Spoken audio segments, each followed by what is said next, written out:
कल हैदराबाद का एक यूजीबीएम रखे थे, उसमें यूनानिमसली सब छात्र, सब स्टूडेंट्स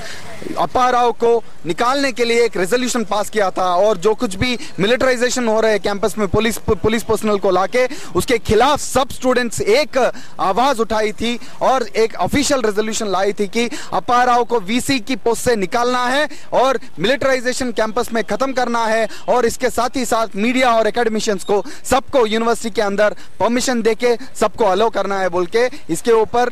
एक रेजोल्यूशन पास की थी। और जैसे ही भारतीय जनता पार्टी जैसे दलितों के खिलाफ जो कुछ भी चर्या ले रही है, उसके खिलाफ भी यूनिवर्सिटी ऑफ हैदराबाद स्टूडेंट्स सब गांव-गांव जाके उनके खिलाफ प्रचार करने के लिए भी एक प्रोग्राम ले रही है।